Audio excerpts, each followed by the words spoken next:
In April of 2026, a series of events just exploded onto the world stage, completely redrawing the map of global power. We're about to break down a month that has fundamentally changed the new rules of war. And listen, you're going to want to stay till the end because some truly shocking things I am going to reveal are coming up. So let's get back to it. You know, that's not an exaggeration.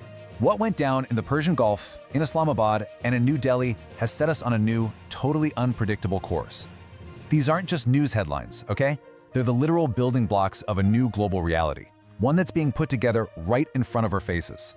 And it all kicks off right here. On April 8th, the entire world basically held its breath as the US and Iran announced a ceasefire. But this was not some simple peace deal. You gotta think of it less like a truce and more like a high-stakes pause in the middle of a global poker game, you know? Where both players are just catching their breath before they decide to raise the stakes even higher. So you have two completely different stories being told, two parallel realities.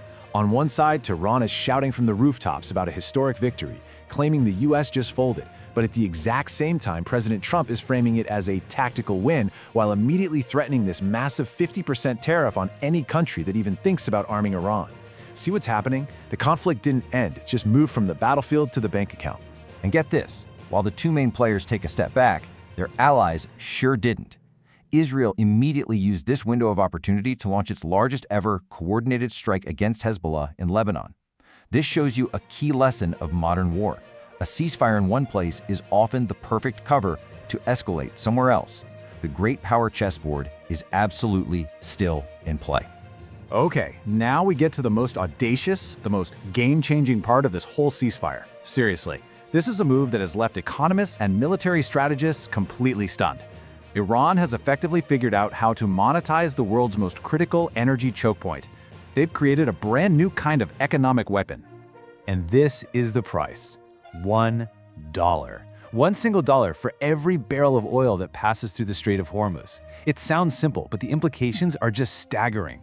I mean, think about it. With nearly 20 million barrels passing through that waterway every single day, this isn't just a fee, it's a multi-billion-dollar-a-year war chest for Iran, funded by the rest of the world.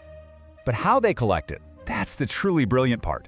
It's not about bank transfers that can be tracked and blocked. Oh no, payment has to be in cryptocurrency, like Bitcoin. It's a move designed specifically to bypass all Western sanctions and to challenge the dominance of the US dollar. The rules are brutally simple. You email your cargo details, you transfer the crypto, and you pass safely. And the alternative? A direct threat from the Iranian Revolutionary Guard. You will be destroyed. They've turned a global shipping lane into a digital toll booth backed by brute force. The shockwaves from these big moves were felt almost instantly. And nowhere was it more embarrassing than in Pakistan, which tried to play the role of global mediator, but, well, instead it revealed it was just a mouthpiece. Just look at this. This is the now-deleted tweet that caused an international firestorm. The Prime Minister's office posted this plea for peace on X, but in a just catastrophic mistake, they forgot to delete the header. It literally said, "Draft Pakistan PM message on X." The implication was immediate, and it was utterly humiliating. And the fallout was swift. The opposition immediately jumped on this copy-paste error as proof positive that Islamabad was just reading a script handed to them by another country. This fueled a really painful public narrative, echoing a term their own defense minister once used, that Pakistan was being treated like toilet paper in the larger games of global powers. It was a disaster for its credibility on the world stage. Now let's contrast that reactive chaos with what was happening next door, a nation making a deliberate, strategic, and frankly massive power play. While others were dealing with diplomatic messes, India was quietly putting the finishing touches on the single biggest overhaul of its military since its independence back in 1947. So here's the new setup. It's built around three incredibly powerful integrated theater commands. Think of it like this. Instead of the Army, Navy, and Air Force all doing their own thing, now one single commander is in charge of everything in a specific area. The Western Theater in Jaipur, aimed at Pakistan, will be led by an Air Force officer, a clear signal that any future conflict there is expected to be dominated by air power. The Northern Theater in Lucknow, focused on the tough China border, gets an Army lead. And the Maritime Theater? Well, that's run by the Navy to secure the Indian Ocean. Each command is now custom-built for a specific threat.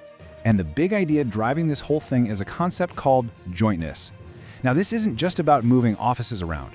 This is a fundamental change in how to fight a war, and it's something many powerful militaries really struggle with because of internal rivalries. The goal is for the Army, Navy, and Air Force to stop acting like separate kingdoms and instead operate as one single, seamless, lethal machine. It's a total game changer. But this revolution isn't just about strategy and structure, right? It's also about technology. India is making this aggressive push to build an army for the future. And let me tell you, that future is overwhelmingly unmanned. This one number really says it all: 30. The Indian Army has laid out a technology roadmap to bring in thousands of drones across 30 distinct categories over the next 5 years. To put that into perspective, this isn't a slow upgrade. This is a quantum leap. It's designed to put India at the absolute forefront of autonomous warfare. And the kind of tech we're talking about is just incredible. We're talking about loitering munitions, basically suicide drones, that can hunt for targets all by themselves. We're talking about unmanned combat search and rescue drones that can fly behind enemy lines and pull out a downed pilot without risking more human lives. And we're talking about heavy-lift logistics drones that can carry 400 kilograms of supplies up to the highest, most remote mountain posts on Earth. The goal is crystal clear: total self-reliance in cutting-edge tech. But these incredible technological leaps and strategic shifts, they don't happen in a vacuum. They are driven by the very real, very human cost of security. So we have to take a moment to remember soldiers like Captain V. Tirupati and Havildar Kurian VT, who made the ultimate sacrifice. Their courage is the foundation that this future is being built on, a future that everyone hopes will require fewer such sacrifices. So this is the challenging new world of 2026. A world where economic war is waged with crypto tolls, and future battles will be dominated by swarms of autonomous drones. And it all forces us to ask a critical question. Is India's radical military overhaul, this big push for jointness and unmanned systems, the right move to secure its place as a global superpower? The answer to that is going to define the next chapter of modern warfare. And hey, if you want to stay updated on these kinds of shifts, make sure to subscribe to this channel for the latest updates.